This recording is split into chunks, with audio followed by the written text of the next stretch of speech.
Hello and welcome to Odds on Premier League match day 29 and Carabao Cup final. Liverpool Newcastle after an exciting European week. I'm with Tom Rennie to analyze everything. Tom Rennie, hello. Hello, lovely to see you. I love a cup final. Looking forward to it. Exactly. Is it coming home? I guess Newcastle fans are saying. I think it was 1955 last time Newcastle won a trophy. A long time. Poor old Newcastle.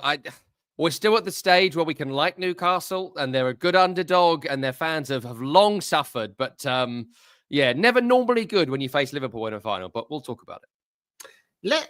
Let's talk about it, guys. Press the like, subscribe. Tell me in the comments who are you backing, Liverpool or Newcastle. Let's go on now with the show.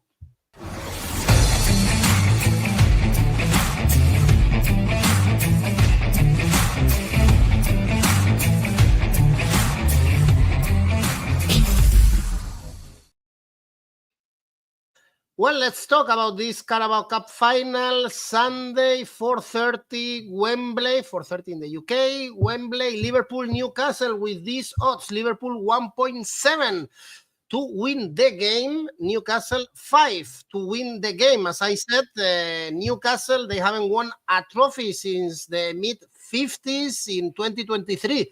They lost already the League Cup final against Man United. Liverpool, currently the title holders of this competition, beating Chelsea with Van Dijk, scoring the winner at the extra time. But I guess the big question mark is how Liverpool are going to lift the morale after the defeat in the penalty shootout against PSG.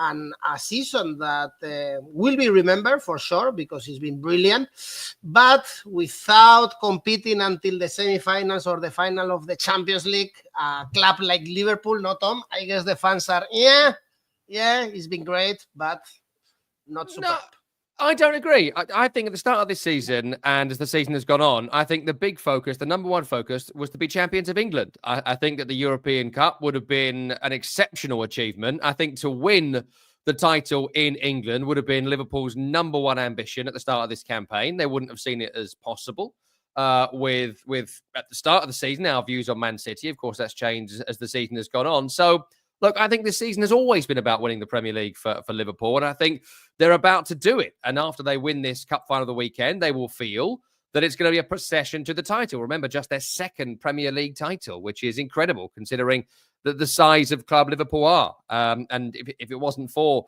that 𝐬𝐭𝐚𝐲 lockdown Premier League title, they wouldn't have ever won this competition since its inauguration in '92. It's an incredible thing that it hasn't happened, and this would be the first time they're going to win it in front of fans. So, like, I think that's going to be the main ambition. I still think it's going to be an incredibly successful campaign.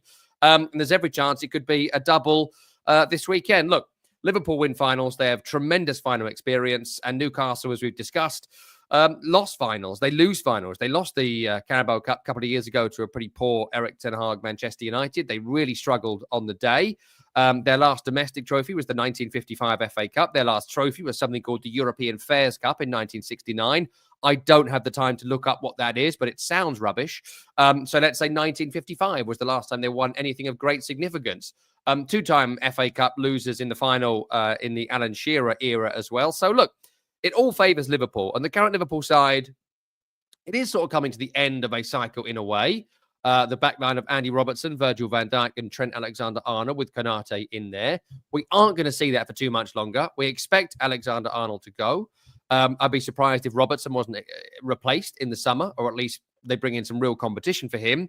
And Van Dijk, I wonder what happens next with Van Dijk, because he has definitely slowed down. He's still a really imperious player, but he's slower.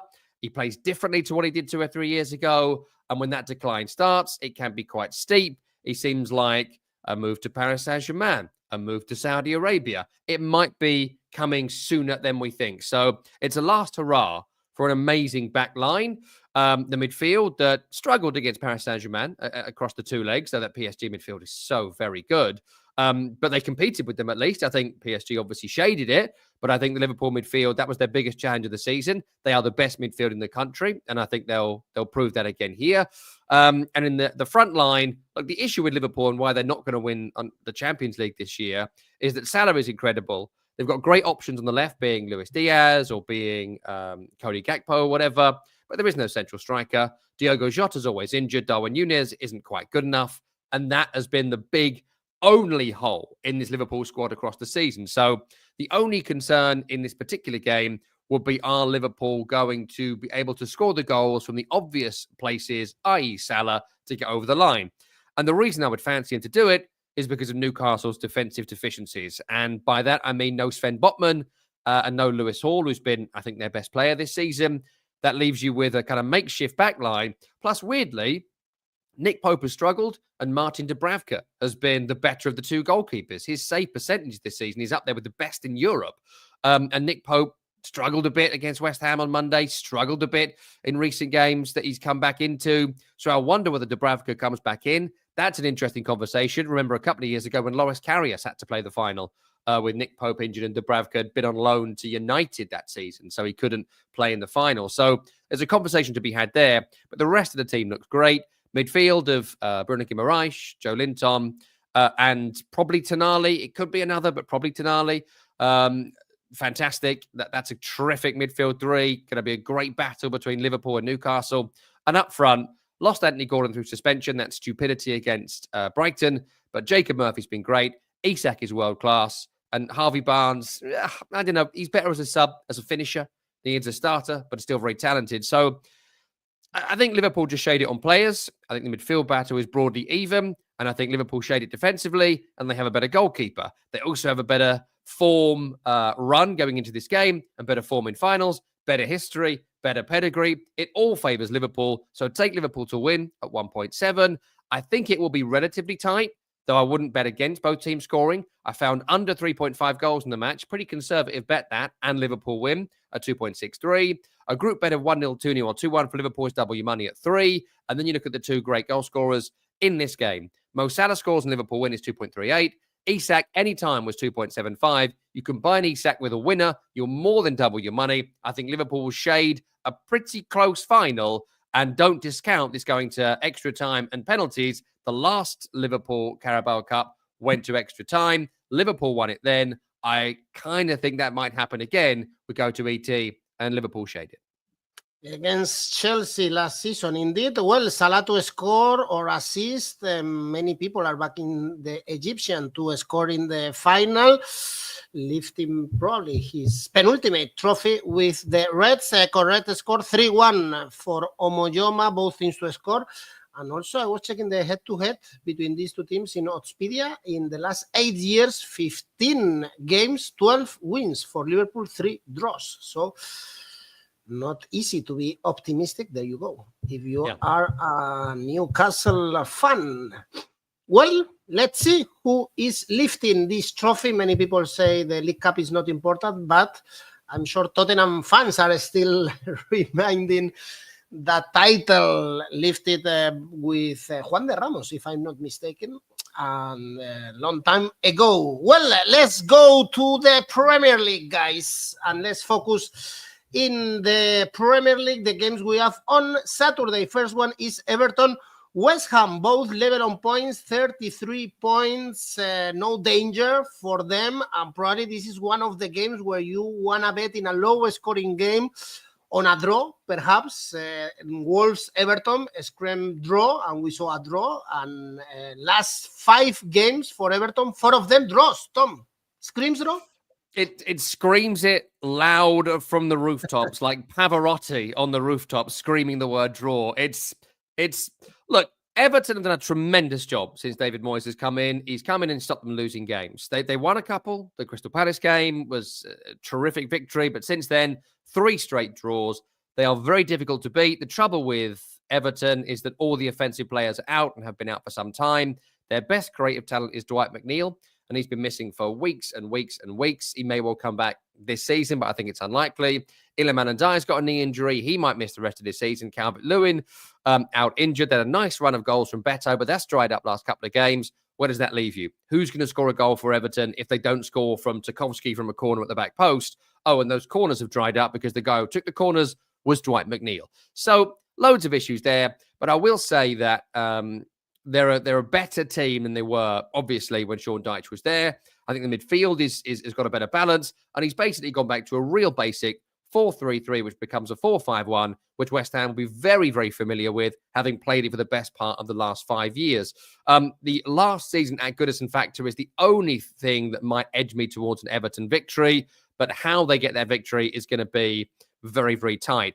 And with West Ham, when 𝐿𝗵𝗿𝗄𝐿 was at West Ham, they were conceding over 2 goals a game. The reason West Ham got into any sort of trouble this season is because they were conceding far too many goals. And Graham Potter has come in and decided, forget the attack. Fulkrug is still injured. Antonio is out. Summerville is out. Evan Ferguson should not have been signed. He's a total crock and should not have been brought in on temporary loan. And so basically they've got 2 forwards, which is Kudus and Bowen. Beyond that, they have almost no attacking players. And so he's gone, right, we can't attack and we're conceding too many goals. We're going to stop conceding. And you saw that in the Newcastle game on Monday. I tipped under and pick your winner at that point. I thought maybe a draw was likely. It screamed 0-0, frankly. Probably should have been a 0-0 between Newcastle and West Ham. There were so few chances, so few moments of any interest in the game. And it finished 1-0 to Newcastle in the end, but it's 1 goal conceded in 3 games. It's 2 goals conceded in 4. It's 2 defeats. It's 2 victories. West Ham will not let you shoot on them as much as they were. So, going to be a very low-scoring game. The form guide suggests it. Screams draw at 3.4. I don't normally go exact score, but I do like 0-0 at 8.5. Like, it just screams 0-0 draw. Might be 1-0 either way, but 8.5, I love that. A draw and under 2.5 goals in the game brings it up a little bit to 3.75. If you pick a winner, make it Everton. Make it a narrow victory. If Everton score, they're going to win because West Ham can't score. Everton at under 2.5 is 4.33. Nessun dorma, vincerò, with Pavarotti as the main focus. When you go to the Bernabeu, they put a video actually with this song and all the success and the trophies of Real Madrid, and you get goosebumps with this song and the videos. Well, I like the draw, 1-1, 0-0. Draw and under. These are good bets for this game. Next one is Ipswich, Nottingham Forest. You were right. Nottingham Forest beat Man City. You said it in this show. Now they have a 4 points gap with the 5th and the 6th. So great reaction for Nottingham Forest after 3 winless games. And now they are big favorites. Still good odds to back them against Ipswich. Tom, is only 1 point in the last 8 games for Ipswich. And still the odds to back Nottingham Forest are surprisingly high. Yeah. As last week, I'm surprised at the odds to back Forest. So take that up and down. That's really, and that's risen as well since I looked at it yesterday. So it was about 1.91 yesterday, now to 2.04. If you leave this into Saturday, that might get you about 2.4, 2.5. So I'd hold on to this and take Forest at some point later into Saturday because people tend to punt on the home win as we get towards kickoff. It just kind of happens with the odds. But look, let's start with Ipswich Town. I mean, they're going down. We've done this so many times now. They don't have a Premier League squad. Beyond Liam Delap, there's no one who's going to be in the Premier League next season. I think their goalkeeper, 𝗵𝗔, is one of the worst I've ever seen. I think in players like Jacob Greaves, they're good Championship players. They're not Premier League players. I'd put Leif Davis in that group and Morsey and several others, Amari Hutchinson. They're good triers. They're good Championship players. I wouldn't bet against them winning the Championship next season, but they certainly won't be in the Premier League next season. And the main reason for that isn't necessarily the form we mentioned overall. It's the home form. 1 home win all season is pathetic. Absolutely pathetic. Unacceptable. And look, they've accepted they're going down and they're going to come up again with Kieran McKenna. Fine. Handshakes all round. I think that's a good decision. But in the long analysis of it, to have not found a way to win some home games against some of the schlock that's in the Premier League this season, they deserve some criticism there. I'd expect some Championship teams to beat some Premier League teams in cup games at home, considering how poor the likes of Wolves and West Ham and Southampton have been this season. You should have got some wins there. The only win was against Chelsea, and that was a weird, anomalous night. So look, I'm not going to bet on Ipswich. Maybe they'll win, but I'm not going to bet on it. In terms of Forest, what a performance last week. Exactly as we predicted. Playing as the away side for Forest is gold. And they'll do it again here. They will low block. They will clear. They'll hit you on the break exactly as last week. They'll do it again this week. And on the break with Morgan Gibbs-White, Hudson-Odoi and Chris Wood's 18 goals this season. Brilliant front group.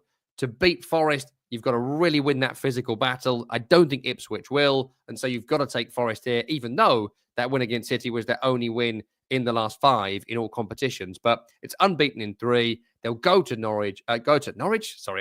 They'll go to Ipswich and win this game. Oh, the old farm there. That came into my mind. That was weird. Forest win at 2.04. Take it. Again, look at the under. Forest win under 2.5 goals was 5 really long odds for a pretty predictable scoreline. Maybe it's because the bookies think Forest will win big, but 1-0, 2-0, covered. Perfect. Mid-table, Norwich. I'm checking the championship table right now. Sorry, Ipswich fans. Sorry. With Leeds and Sheffield United with options to go back. I want to see Sunderland back in the Premier League.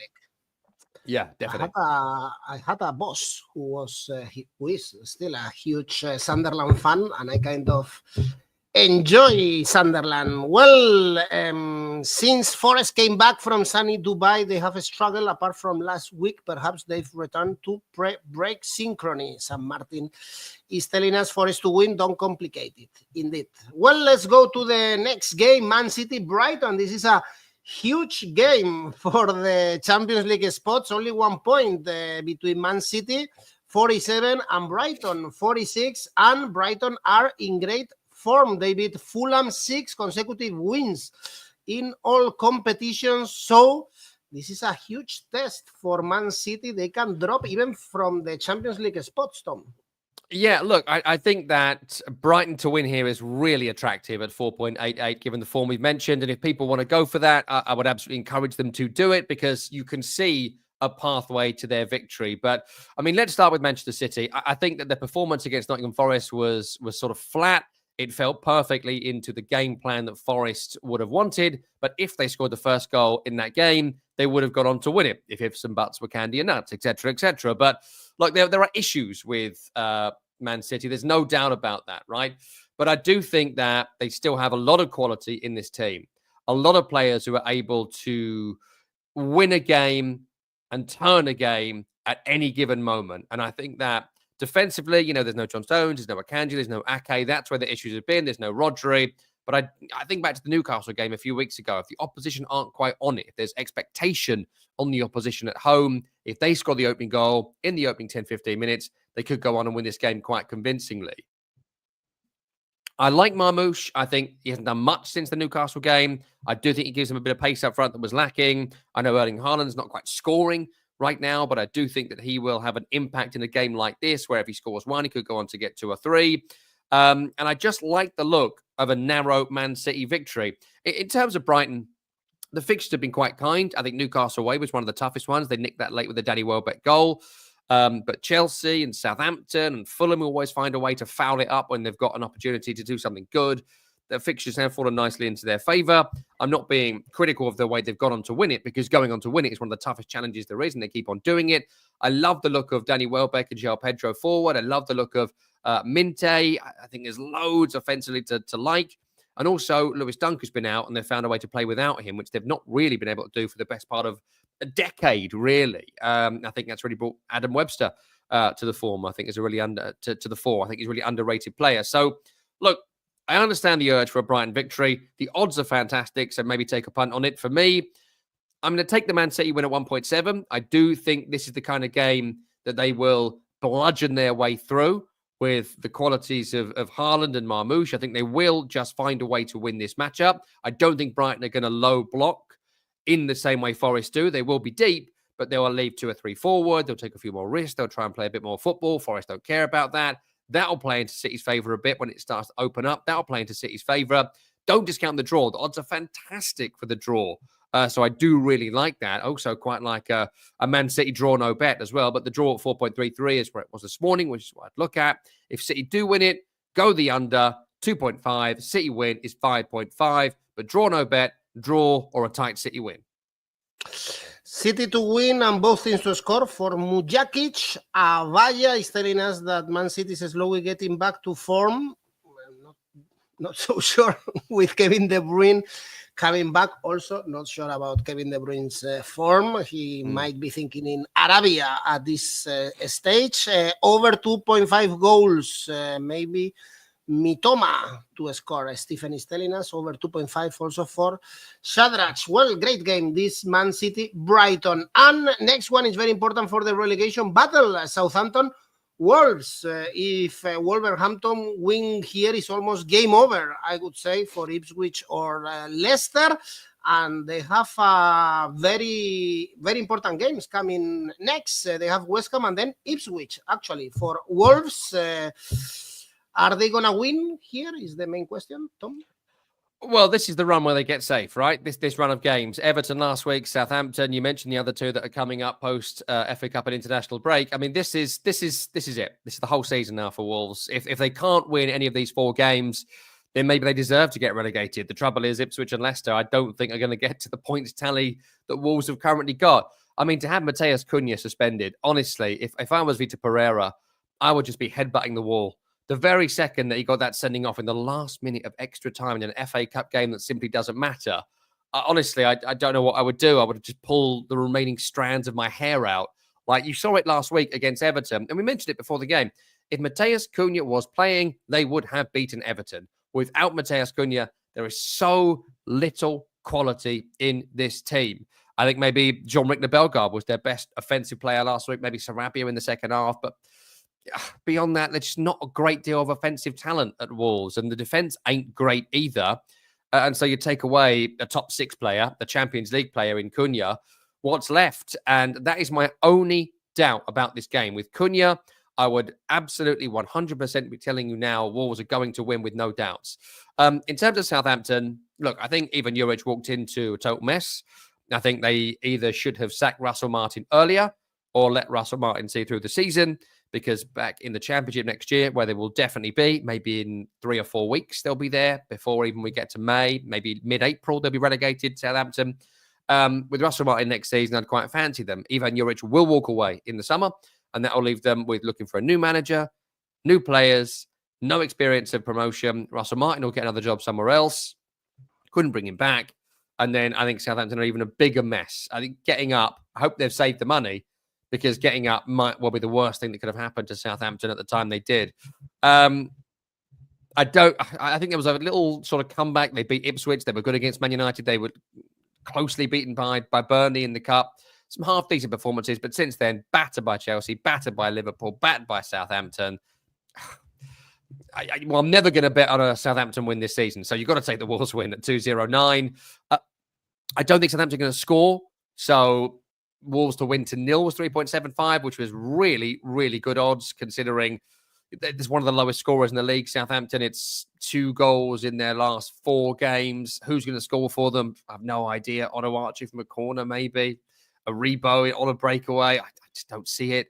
So Wolves to win to 0 is 3.75. Again, tight Wolves win 1-0, 2-0, 2-1, 3.25. Could also be a draw. My own doubt, again, is a lack of Cunha.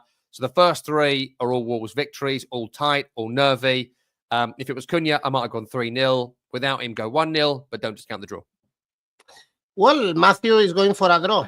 Actually, Southampton to score first. This should pay high, actually, as they did against Liverpool. Shadrach under 3.5 goals. Let's move on to the next game. We have Bournemouth, Brentford, very important game for Europe. Bournemouth, after the international break, they have a key game in the FA Cup against Man City. They drew with Spurs, despite leading 2-0 in Tottenham in the north of London. Still only 3 points away from the European spots, but be careful, because Brentford, once upon a time a strong team at home, now is the opposite, Tom. They've won the last 4 away games against Leicester, West Ham, Palace and Southampton.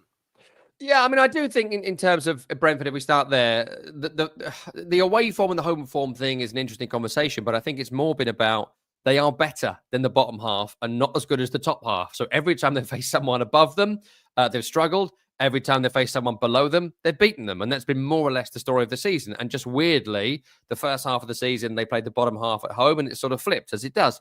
So I'm not surprised to see them winning away from home again, because everyone in that bottom 6, bottom 7, they are significantly better then. So it's a massive test for them, this. And in terms of Bournemouth, They are so close, not only to European football, but the Champions League. They can do this, Bournemouth. They really, really can. But they've got to win games like this. When they drop points against Tottenham last week, when they've surprisingly lost games like they did against Wolverhampton Wanderers at home, those are the results that are going to cost them. Everyone knows by this point how good individual players at Bournemouth are. We saw again 𝗵𝐻𝐿𝐾𝐿, incredible last week against Tottenham. Housen at centre-half, the form of Tyler Adams, the brilliance of Evan Nielsen at moments. Now he's back. Justin Kluivert has been brilliant across the season. On and on I could go here. And when the unit works, they're unstoppable. When the intensity is there, they are unstoppable. And if they score the opening goal in this game, I can see them going on to win quite comfortably. In terms of Brentford, very different in style, similar in intensity. So the battle of who runs harder, works harder, wins second balls, that's who's going to win this game. What Bournemouth will do if they get it is try a 3-4-5 quick passing move. What Brentford will do is diagonal to 𝗵𝗵𝗄, diagonal to the other side, over the top to 𝐬𝐭𝐚𝐲, cause a bit of chaos, get a long throw, and then suddenly you're panicking and suddenly the opening goal is scored. So great at taking advantage of transition are Brentford. So really evenly matched games in two different styles, which means it screams draw at 4.4. Both teams have drawn in the last couple of games. Brentford lost against Villa, but that was very close to being a draw. 1-1, 2-2 for Bournemouth, 1-1, 0-1 for Brentford. Even at West Ham, Brentford nearly drew that game in the same way that Bournemouth nearly drew against Wolves. So all the games have been quite tight recently for these two. I think that pattern continues. Follow the pattern beyond the Leicester victory. All recent games, these teams have played have been tight. Draw at 4.4. Draw on both teams score, basically 1-1. Brings you in a really good 4.5. If you pick a winner, I would just shade for Bournemouth at 1.78. And if you're going to go for Bournemouth, go for a group. 1-0, 2-0, 2-1, 3.75. But it's going to be really, really tight, this one.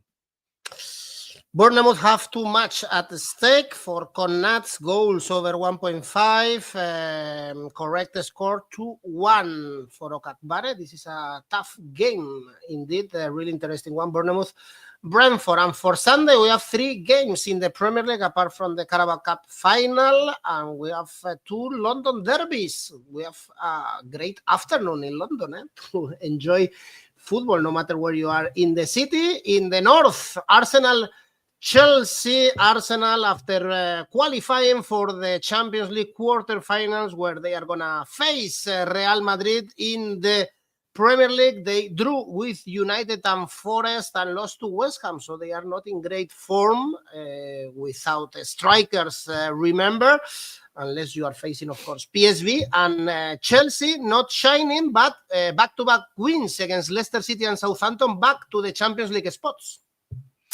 Yeah, look, with Arsenal, it's a tale as old time now. You mentioned it. Losing Kai Havertz, catastrophic. Losing Bukayo Saka for months and months and months, catastrophic. Losing 𝗵𝐵𝐴, bad. Not bringing a striker in January, not buying a striker in the summer. Everyone knows this tale by now. That's what's costing them, because defensively, they remain pretty strong, even though it's worth noting they are conceding some soft goals at the moment. A couple against PSV, one against Man United, the one against West Ham. They're still relatively low score lines and conceding not many, but soft goals, a lot of these goals, preventable goals, a lot of these goals. So that might be a concern. But in general, still a great defense. Midfield looks pretty strong. It's who's going to score. If they score twice, they win the game, because no one really scores twice on Arsenal. It's very rare it happens. You might say PSV in midweek, but that was the third string. They had a left back up front. They really tossed that away, Arsenal, because why wouldn't you when you won the first leg 7-1? More broadly, it's very rare they concede more than one goal in a game, which is the Arteta plan. Score 2, win the game 2-0. That's the plan. Trouble is, can't score 2 at the moment. The Mikel Merino experiment, look, it worked for 10 minutes against Leicester. That's it. That's all it's worked for. They've got to stop doing that now. I would like to see Mikel Arteta, a bit like Postecoglou this season at Tottenham. If you haven't got the players, you can't keep just going with your system. You've got to come up with a new idea. And I wonder whether he has one for this one. Maybe Raheem Sterling, who looked okay against PSV, comes back in. Maybe 𝗵𝗵𝗄 is central striker. I don't know what the solution is, but I'm not sure the manager has got one. But still, as a unit, Arsenal are better. Still, across the season, it's only that one home defeat. That was against West Ham. Don't know if Chelsea can play in the way that West Ham did at at Emirates Stadium in terms of low block and see the game through. I think Wesley Fofana coming back from injury could be significant for them. They played on Thursday night, so as I talked to you, I don't have an updated team news, but we do know Nicholas Jackson is out, and that leaves you with this gaping hole at centre forward where Christopher Nkunku has just not looked good enough to play there all season. So we'll see how they fill that hole. And Cole Palmer's gone off the boil. His numbers aren't great second half of the season, but he's carried Chelsea for 18 months. So, of course, that was going to happen at some point. So, fascinating, this one. I think whatever way you look at an Arsenal game right now, you've got to go low scoring. Take the Arsenal win at 1.84, which is actually quite good odds for this. And then look at Arsenal win on the under. Under 2.5 goals is 4.33. That's really good for a 1-0 or 2-0 Arsenal win, which are very likely score lines. Arsenal under 3.5 covers a bit more. That brings you at 2.5. Don't be surprised to see Chelsea score in this game and Arsenal go on to win it. It feels like a 2-1. It feels like a 2-0. It feels like a 1-0. So that brings you into group bet territory as well. And you can also look at maybe a draw no bet as it's a derby, but go for Arsenal. Well, correct score 2-1 for 𝐬𝐭𝐚𝐲. Super draw for Marco Polo, half-time and full-time draw. Intrepid Judge is also seeing a draw and an under 2.5 goals for this game. Marco as well, 1-1 perhaps for this game. And another derby in London, West London, this time Fulham. Tottenham in the Europa League quarterfinals. They came back against AZ, so for sure the target this season is the Europa League and not this game. So a good opportunity for Fulham to get some points, although their target is in this case the FA Cup, and we don't want to bet on Fulham when they are favorites. This game, Tom, is kind of a nightmare to bet, to be honest. Yes. Everything can happen. Horrible game to bet on, because you said the line. Like, betting on Fulham when you expect them to win is the biggest mistake of your life. And they just keep letting you down because they're a good team. They're a good team. They're well coached. They've got good players. I think 𝐿𝐿𝐿𝐿, again, showed you last week against Brighton. Incredible season he's having. Raul Jimenez is scoring. I think 𝗛𝗏𝗄 Traoré is probably injured for this game, but he's had a great impact this season. Just so many top performers at Fulham this season.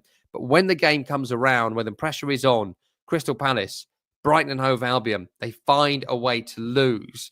But that's also kind of true of Tottenham, right? Across the season, they keep finding ways to lose games they should be winning. And last week, they did the opposite. 2-0 down against Bournemouth. They find a way to get it back to 2-2. Very good win against a good AZ Alkmaar in midweek. I was quite impressed by Spurs. No surprise to me that the return of Christian Romero and Mickey van der Ven has seen a return to the kind of Tottenham Hotspur we expected against Alkmaar on Thursday. Look, the issue with Tottenham this season, we spoke about it with Arteta and Arsenal, is that when Ange Postecoglou has his first team available, they are a very good team and they'd be in the conversation for top 6, maybe top 4. This team has been out injured all season, and Postecoglou has not changed his plans. He's not changed his style, and they've not been able to recover. You can't play the way Postecoglou wants with his second string. With his first string, you absolutely can. And beyond Kulusevski, weirdly, everyone's available for Tottenham this weekend. I'm told even Dominic Solanke is going to be available. So they've got rotation up front as well. So it favours both teams to win. I would just go with your gut on this one. 2 is good for Fulham. 3.65 is good for Spurs. I'll take the Fulham win at 2.03, only because I think Spurs will rotate after Thursday, as you've mentioned. The Europa League is the story. The Premier League is irrelevant. They're not going to finish in the top half. They're not going to get away from the pack around them. They're not going to be in the European conversation, but they can win that Europa League. They really, really can.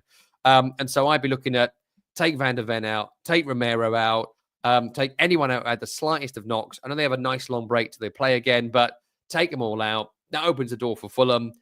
Fulham and under 3.5 goals in this match, which is 2-1 Fulham. It's the most common scoreline in football. I quite fancy that, but this is a gut shot. Both the odds are good. Take what you want, but I do think there'll be goals at both ends. So back both teams to score. Well, Tottenham, they are the favorites to win the Europa League, indeed. So they have a good opportunity there to touch silverware.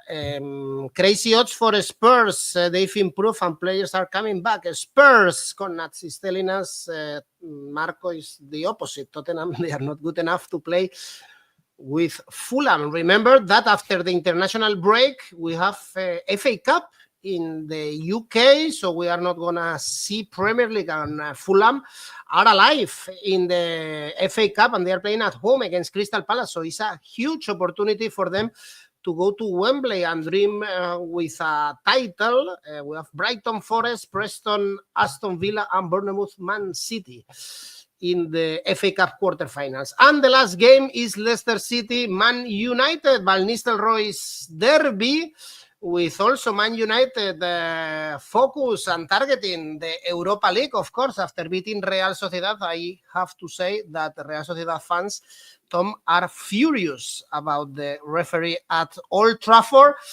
So perhaps it's a good opportunity for Leicester to finally win a football game. It's 12 defeats in the last 13 games. It's a disaster.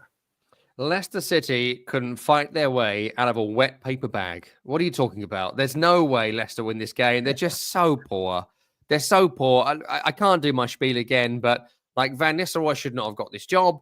He was not able to do this job. I'm not sure anyone was able to do this job, but he certainly wasn't the right man to do it.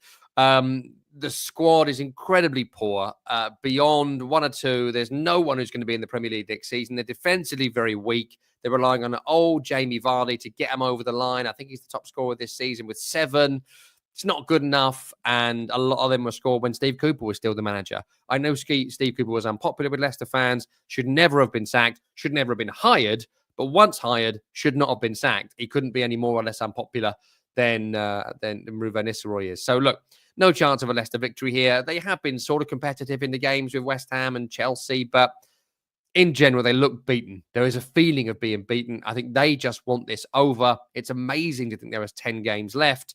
I wouldn't back them to get a single point in the games that are left. The only opening is the fact that Man United did play in that game on Thursday. There were some terrible decisions in the game against Real Sociedad. Decisions going against you at Old Trafford. Real Sociedad, welcome to a very big club. It didn't play amazingly well, United. Didn't play well against Arsenal. Didn't play well against Sociedad in the first leg. Didn't play well against Fulham. Didn't play well against Ipswich. Unbeaten in 5. I don't know. I feel like the reason they've got through a few of these games is the brilliance of Bruno Fernandes. I think if he'd have played for a different club across the last 2 or 3 seasons, we'd be talking about someone we rate as one of the best players in European football. Instead, he's sort of a bit like 𝐻𝐿𝐴𝐶 𝐶unha for Wolves. It's a one-man team in many ways. I know there's lots of players out, and that's a lot to deal with for the manager, but get the ball to Bruno Fernandes and make him do something magic is the only tactic here. I mean, Rasmus Højlund missed chances in the Real Sociedad game, not scored in the Premier League. 𝗀𝗏𝗏's not a winger, but they've got to do it because Ahmad's out. You know, loads of issues there. I think this game's going to be quite unwatchable in a lot of ways, but you've got to take the Man United win because Leicester are so bad. I mean, how could anyone bet on Leicester on the form they are in? So take the Man U win at 1.88, not too bad. The star player is Bruno Fernandes. He scores a Man U win is 4. I think that's pretty likely. And then I don't usually do exact scores, but I did like 1-0, Man United at 7.5. I think they'll just scrape through this. Well, Joshua and 𝐿 they are all going for Man United to win and Bruno Fernandes to score. Marco Paul, Man United -1. So, of course, 0 trust on the Foxes. Well, this is it. Big weekend in the Premier League or in England with also the Carabao Cup final. Remember that you can post your own tips in Oddspedia and win some cash prizes. There you go, even in our custom Premier League competition, €1,000 prize pool, or create your own tipster competition with Rivals, our new feature, not that new anymore, where you can challenge your friends. Well, Tom, let's go with your safe bet. Safe bet this week is going to be Arsenal to win over Chelsea, but to make it safe, Arsenal win, draw no bet, 1.35. And the ACCA? ACCA is a 3-team ACCA this week. They've come in the last 2 weeks, so I'm going for 3 in a row here, which has made me get a bit daring. Nottingham Forest going to win at Ipswich Town. Arsenal to win over Chelsea, and I know this is risky, but the odds are so tempting. Fulham to win over Tottenham. But those 3 together, 6.83 is really, really good. I've won the last 2. I'm feeling cocky. I'm feeling confident. So I'm going for it. Vinicius cocky way or less cocky? More cocky. As cocky as it gets. Rodrigo de Paul, cocky then. Well, guys, thank you, Tom Rennie. Thanks, everyone. See you 2 weeks, actually, with the Premier League. It's going to be a while. Bye-bye.